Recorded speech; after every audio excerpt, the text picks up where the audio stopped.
Security cameras don't lie.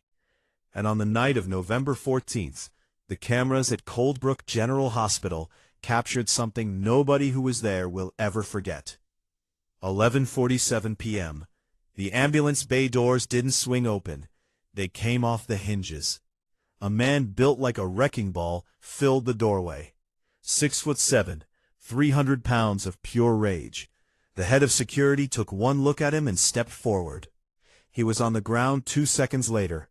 Patients dove under chairs. Nurses ran for cover.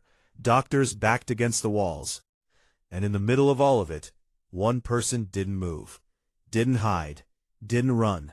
A woman, 5'2", 100 pounds soaking wet, still in her scrubs. She turned to face him, and the entire emergency room went silent. Nobody knew her real name, nobody knew where she'd really come from, and nobody, not one person in that building, knew what she was actually capable of. They were about to find out. Stay with me until the very last word of this story, because what happens next changed every single person in that hospital forever. And when you're done, drop a comment telling me what city you're watching from. The emergency department at Coldbrook General never truly slept, but some nights moved slower than others. This was supposed to be one of those nights. Supposed to be. Her name was Riley Morgan, and nobody gave her a second look. That was exactly how she wanted it. At 5'2", she looked younger than her 28 years. Dark hair pulled back tight, scrubs pressed clean despite being halfway through a 12-hour shift. ID badge so new, it still had that factory shine. Everything about her said temporary. Disposable. The kind of nurse who shows up, keeps her head down, collects her paycheck, and disappears before anyone learns her last name. She was 3 shifts into her assignment at Coldbrook, a big, sprawling hospital in the Rust Belt city of Mill Haven, and she had already learned 2 things. 1. Charge nurse Brenda Calloway ran this floor like a drill sergeant running basic training. 2. Arguing with Brenda was a mistake you only made once. New girl. Brenda's voice cut across the floor like a crack of thunder. Bay 4 needs blankets. Handle it. Riley nodded. Already moving. No complaints, no hesitation. Just quiet, efficient movement. The kind that came from years of practice. Marcus Flynn, the attending physician, barely glanced at her when she passed. She had introduced herself to him twice already. Twice. And both times he had looked straight through her. Not out of cruelty. Just the casual dismissal of someone who had already decided she didn't matter. Riley didn't take it personally. She couldn't afford to, because the truth was, she needed people like Flynn to keep looking past her. She needed everyone here to keep looking past her. The only person who actually saw her was a paramedic named Jake Torres. Friendly, easygoing, the kind of guy who helped new people find the break room without being asked. "Brenda giving you a hard time?" he'd asked on her first night. "She's doing her job," Riley had said. "I respect that." Jake had laughed. "Most people just call her difficult. You're either very professional or very smart." Riley had smiled politely and kept walking, because friendly coworkers were a liability. They asked questions, they noticed things, they remembered you, and being remembered was something Riley Morgan could not afford. By 10:30, the ER was picking up pace. A teenager with a broken arm, a woman in her 60s with chest pain, a construction worker with a hand wrapped in a blood-soaked towel. Riley moved between them like a ghost, checking vitals, hanging IV bags, updating charts with the kind of precision that went beyond training. Brenda watched her from across the floor, eyes narrowed, waiting for a mistake. But Riley didn't give her one. Not a single one. At 10:30, Dr. Flynn called her over. "Take a look at this EKG and tell me what you see. ST elevation in leads 2, 3, and AVF.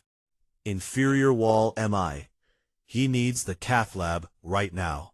Flynn's eyebrows lifted. "Fast. It's straightforward," Riley said simply. He ordered the transfer. then turned back to her with different eyes. "Where did you train?" "Philadelphia." "Which hospital specifically?" And there it was, that fraction of a second pause that Riley couldn't quite stop in time. Flynn caught it. He didn't say anything, but he caught it. He walked away, and Riley exhaled slowly. Another close call, another lie holding together by a thread. Later that night, while restocking the trauma bay, she heard voices in the hallway. Brenda, Flynn. Low, but not low enough. "She's too good," Brenda said. "Nobody is that clean after 3 shifts. She's hiding something. Or maybe she's just a good nurse," Flynn replied. "I've been doing this 30 years, Marcus. I know trouble when I smell it. And that woman? She's got it all over her." Riley kept working, hands steady, face blank. But her mind was already running the numbers. 3 shifts. That's all it had taken for the cracks to start showing. She had been so careful. Different city, different hospital, different name on the badge. Baltimore to Richmond, Richmond to Charlotte, Charlotte to Philadelphia, Philadelphia to here.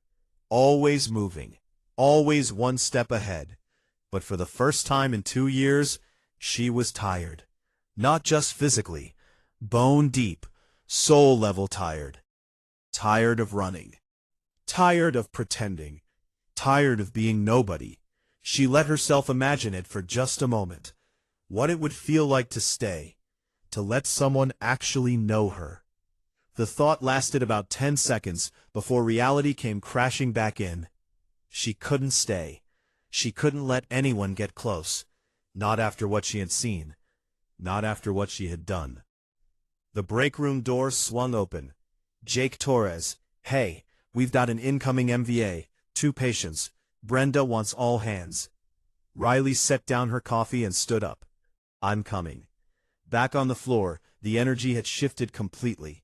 Brenda was already directing staff like a general moving troops into position. Dr. Flynn stood at the center of it all, calm, focused, gloved and ready. The first ambulance arrived 4 minutes later. A woman in her 30s, head wound. Possible internal bleeding. The second ambulance came 30 seconds behind it. A man, unconscious, chest covered in blood. Gunshot wound, blood pressure dropping fast. The trauma bay became controlled chaos. Monitors screaming, voices overlapping. Riley positioned herself at the bedside without being asked, threading an IV line with steady hands despite everything happening around her. This was the part of the job that made sense. The part where training took over and everything else fell away. No past, no secrets, no fear. Just the work, just the life in front of her that needed saving. And then, the ambulance bay doors slammed open with a sound like a gunshot. Everything stopped. Every monitor, every voice, every breath. A figure filled the doorway, and Riley looked up. Stay with me, because what walks through that door next changes everything. He wasn't just big. He was a wrecking ball with a heartbeat. 6'7", 300 pounds, and every single ounce of it driven by something far more dangerous than strength. Rage. The head of security stepped forward. Former cop, 20 years on the force. Not a man who's scared easily. He lasted 2 seconds. One punch, and he was across the room. Patients screamed, staff scattered, doctors backed against walls, and Riley stepped forward. She walked into the open space between the giant and everyone else, hands loose, breathing controlled, the way she had been trained to breathe when everything around her was falling apart. Brenda's voice behind her. "Morgan, what are you doing?" The giant's eyes locked onto her. He looked down at this 5'2" woman standing between him and what he came for. Confusion flickering through the rage. "Where is she?" Not a question. "Tell me who you're looking for. We can help you." "Where is she?" "Who?" "Sarah." Riley's mind moved fast. "Sarah, MVA patient, head wound." brought in 40 minutes ago. Sarah Kellerman. Her stomach dropped. Tell me what happened, Riley said. And he did. She killed my brother. The words came out broken. Drunk driver, crossed the center line. He was just driving home from work. They said he didn't suffer. His voice cracked. But how does anyone know that? Riley felt the weight of it. Sarah Kellerman, 3 times over the legal limit, walked away with a bruised rib. And somewhere in that wreckage, a young man named David, who never made it home. Your brother was in the other car, Riley said quietly. The giant's face crumpled. Beneath all that size and rage, just a broken man who had lost everything. I'm sorry, Riley said. Truly. But hurting her won't bring him back. It's all I have left. No, what you have left is your own life. Don't throw it away tonight. For a moment, just a moment, she thought she was reaching him. Then the sirens started. She watched it happen in real time, the grief hardening back into rage. I'm sorry, he said. And then he moved. 3 strides to trauma 1, shoulder through the doorframe. The nurse inside, gone. Sarah barely conscious on the gurney. She never saw him coming. Riley was already there.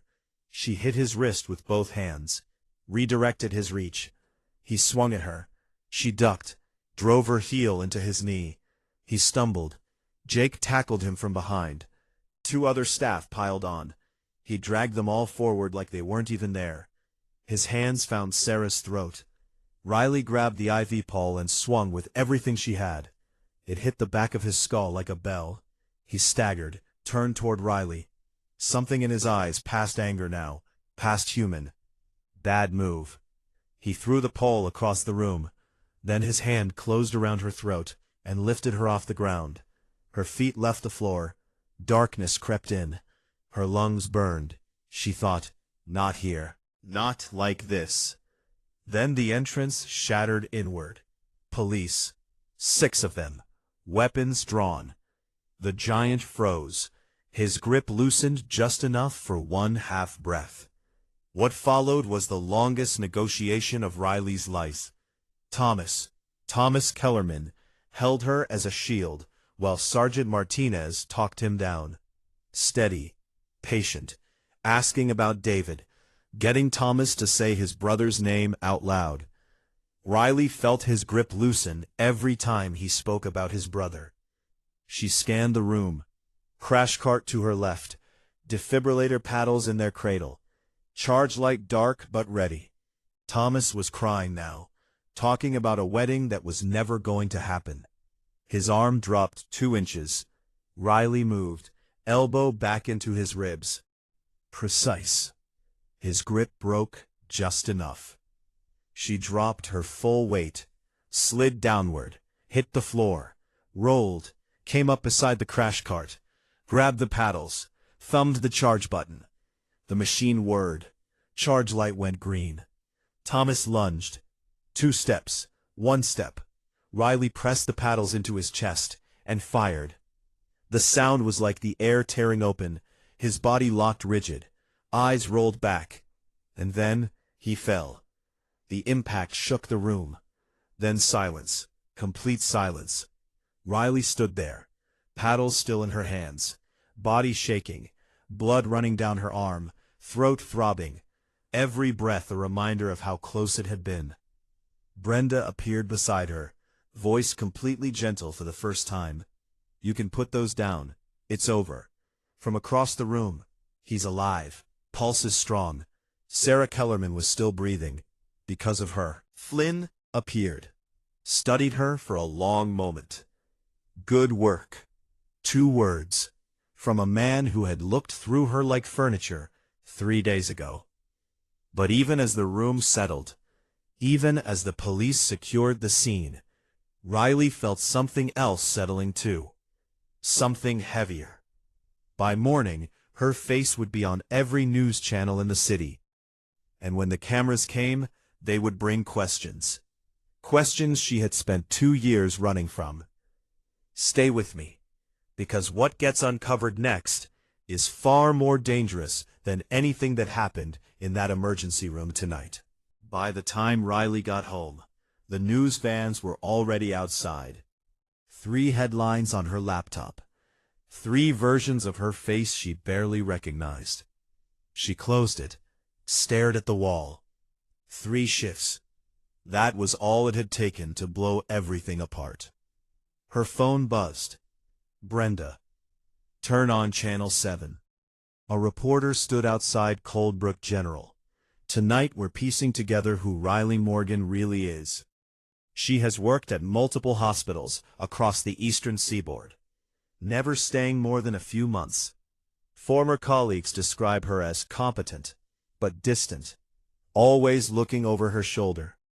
Screen cut to a blurred face, distorted voice. A nurse from Philadelphia General. One day she just didn't show up. No notice, no explanation, just gone. Brenda's voice came back through the phone. Is there something I need to know? It's complicated. Then uncomplicate it. I can't. Silence. I'm trying to help you, Riley. I know, but this is something I have to handle alone. That night, she dialed a number she hadn't called in 18 months. 4 rings. This is Davidson. It's Riley. Silence. I told you never to call unless it was an emergency. It is. She told him everything. The news coverage. The journalists pulling threads. Davidson exhaled slowly. Move tonight. I can have extraction ready in 3 hours. No. Riley, I'm staying. A long pause. If they dig deep enough, they'll find the operation. You know that. I know. And you're still staying. Yes. Then you're on your own. You knew the deal when you left. The line went dead. A knock at the door. Jake Torres. Paper bag of food. Completely calm. She let him in. He took one look at the empty walls, the sparse apartment, the bags half packed by the door. Said nothing about any of it. Just set the food on the table. They ate in silence. Then Jake set down his fork. 2 tours in Iraq. I know combat training when I see it. I'm not asking for details. I just want you to know, whatever you're running from, it doesn't change what I saw last night. He met her eyes.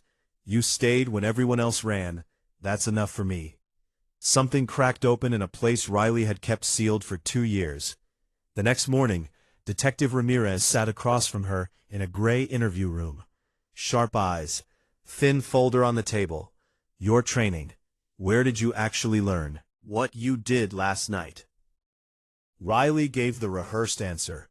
Self-defense, Krav Maga, years of practice. Ramirez let her finish. Then, I called every instructor in the Philadelphia area. None of them know your name. Riley held her gaze. Smaller gym.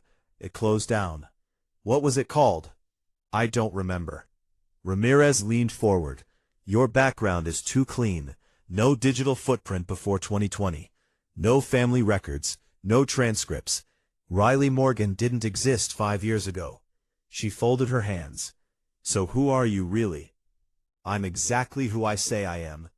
They stared at each other. 2 women trained to read people. Neither one blinking. Finally Ramirez sat back. I will keep digging. And when I find something, it won't just be your problem anymore. Riley walked out into cold morning air. Jake was waiting. How bad? She knows I'm hiding something. She just can't prove what yet. Then her phone lit up. Unknown number. 8 words. We know where you are. Time to come home. She pulled the battery from her phone. Hands completely steady. 2 years of practice. Her landline rang. She answered. We know about Kandahar, Mosul, and the village outside Aleppo that isn't on any public map. Silence. Come in voluntarily. Tell your story. Walk away clean. Or stay hidden, and we make this very difficult. Riley hung up. I need somewhere off-grid, she told Jake. No cameras. No signal. Somewhere nobody knows. Pass.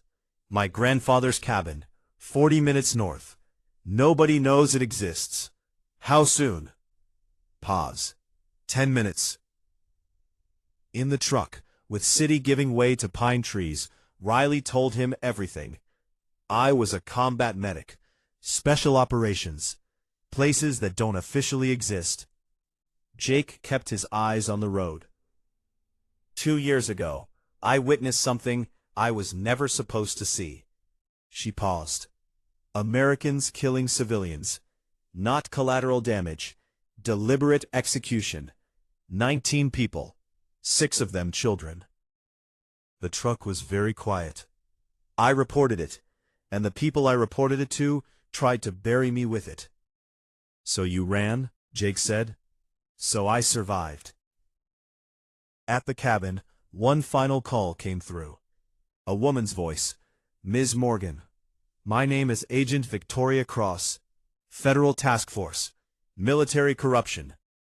I know about the village. I know about Lieutenant Colonel Hayes. I know what he ordered on March 17th, 2023. Pause.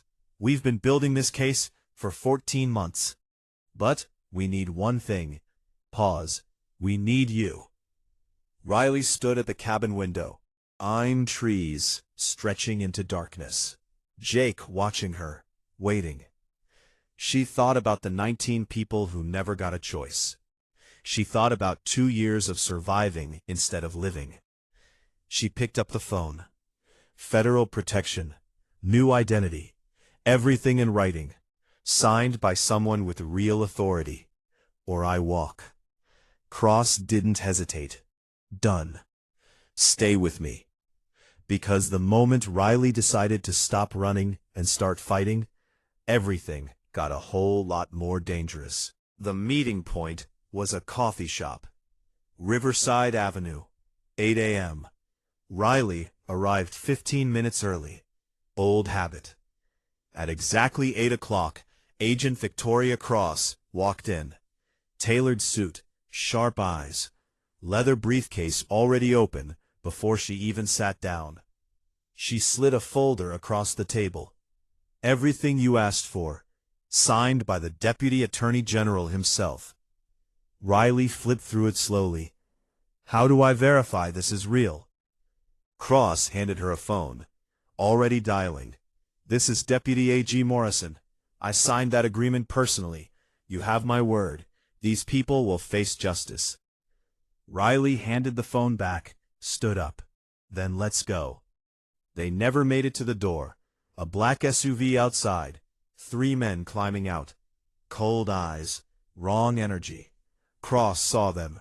Those aren't my people. The lead man pushed inside. Riley Morgan, come with us. His hand moved toward his waistband. Riley didn't wait. She yanked Cross backward, just as the gun came up. The shot went wide. Glass exploded. People screamed. Riley pulled Cross through the service exit, into the alley, just as Jake's truck came screaming around the corner. Door already open. Get in. 4 minutes. That's how long the chase lasted. Felt like 40. Bullets sparking off the pavement. Back window gone. Jake taking corners at 50 through streets he'd known since childhood. We can't outrun them, Cross said. Jake pointed ahead. We don't have to. He drove straight at a chain-link fence, crashed through it, bounced hard across rough ground toward the old Patterson steel plant. Dark. Abandoned. Perfect. Inside, darkness broken by shafts of pale light. Old machinery looming like shadows. The smell of rust and decay. Behind them, footsteps, closing in fast. Cross drew her weapon. Jake grabbed a tire iron. Riley found a rusted pipe. The first man came around a corner. Cross fired twice. He went down. Gunfire erupted. Muzzle flashes strobing in the dark. Riley moved low and fast toward an old control panel on the far wall. Yanked it open. Grabbed 2 exposed wires. Touched them together. The overhead lights blazed to life. Blinding. Disorienting. She grabbed a rusted chain and pulled. The overhead crane groaned awake. Massive hooks swinging across the building. One attacker never saw it coming. The hook caught him clean, and he hit the concrete wall hard. Didn't get up. The leader circled behind Cross, gun at her back. Riley threw the pipe like a javelin. It connected with his gun hand. Weapon gone. He roared and charged straight at her. The impact was like being hit by a car. They went down together. His hands found her throat. Same grip. Same darkness creeping in. Her hand found a shard of broken glass on the floor. She drove it into his shoulder. He screamed. Grip loosened. She twisted free. Knee into his ribs. Grabbed the tire iron. One swing. He went down and stayed down. Sirens outside. Real ones this time. FBI vehicles pouring through the fence. Cross already on the phone, calling it in. As EMTs worked on Riley's injuries, Cross sat beside her. Those men were active-duty military. Special operations. They're getting desperate. So what now? Now we finish this. The safe house was sterile and cold, but safe. For 2 weeks, Riley sat across from federal prosecutors and told them everything. The compound outside Aleppo, the families inside instead of weapons, Hayes's order, sanitize the site. Captain Raymond stepping forward. This is wrong. One shot, and he was gone. 19 people dead that night, 6 of them children. On the 4th day, the evidence arrived. 3 flash drives, buried 2 years ago in 3 different countries. When the lead prosecutor saw the images, she went pale. These are absolutely damning. Now you understand, Riley said quietly, why they wanted me dead. The trial lasted 3 weeks. Riley took the stand on day 2, hand on the Bible, and she told the truth. Every single word of it. The defense came at her hard. Her PTSD diagnosis, her employment history, her movement across cities, trying to paint her as unstable, unreliable, dangerous. Riley answered every question without flinching, without breaking. The jury deliberated for 18 hours. When they returned, their faces gave nothing away. Has the jury reached a verdict? We have, Your Honor. Riley sat completely still. On the charge of conspiracy to commit murder, how do you find the defendant? One word. Guilty. Hayes's expression cracked. The foreman kept going. Guilty, guilty, guilty on every single count. Something broke open inside Riley's chest. 2 years of fear. 2 years of running. 2 years of being nobody. Finally, over. She didn't cry. She just sat there breathing, while justice happened around her. They offered full witness protection. New name, new city, total disappearance. She turned it down, because in that courthouse hallway, 3 people were waiting. Brenda, arms crossed. Flynn, still in his white coat. And Jake, grinning like he'd just won the lottery. Miss Morgan, Brenda said, we need to talk about that job offer. Riley went back to Coldbrook. New name on the badge, security detail at a distance.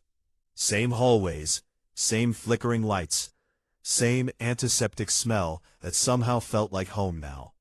6 months later, she stood in front of the entire ER staff as Director of Trauma Services. When I first came here, I was running from something. I won't pretend otherwise. Complete silence. But standing here now, leading this team, knowing the truth actually mattered, I didn't lose anything. I gained something. Purpose. Community. A reason to show up. She looked around the room. Every shift we take our worst days and use them to prepare for someone else's worst day. We turn pain into expertise, trauma into resilience, fear into courage, and that is the most important work anyone can do. A year later, a package on her desk, no return address. Inside, a photograph. Her old team, Syria, before everything fell apart. Captain Raymond in the center, Riley on the end. Harder. A handwritten note underneath. 4 words. You did the right thing. D. Davidson. Alive. Out there somewhere. Riley placed the photo on her desk where she could see it every single day, a reminder of everything she had lost and everything she had gained. The giant who stormed that ER thought he was walking into a hospital. He had no idea he was walking toward the one person in that building he was completely unprepared for. Not the security guard, not the doctor. The quiet woman in fresh scrubs, shiny new badge, the one everyone dismissed the moment she walked in. The combat nurse nobody noticed, until the night nobody could look away. Courage isn't the absence of fear. It's deciding that something matters more than being afraid. If Riley's story hit different today, hit that like button right now, and drop a comment. Tell me the one moment that got you the most. Was it when she stepped forward while everyone else ran? When she chose to stay instead of disappear? Or that single word echoing through that courtroom? Guilty. Tell me below, and if you want more stories about people who refuse to break when everything tried to break them, subscribe and turn on notifications, because the next story is already waiting for you.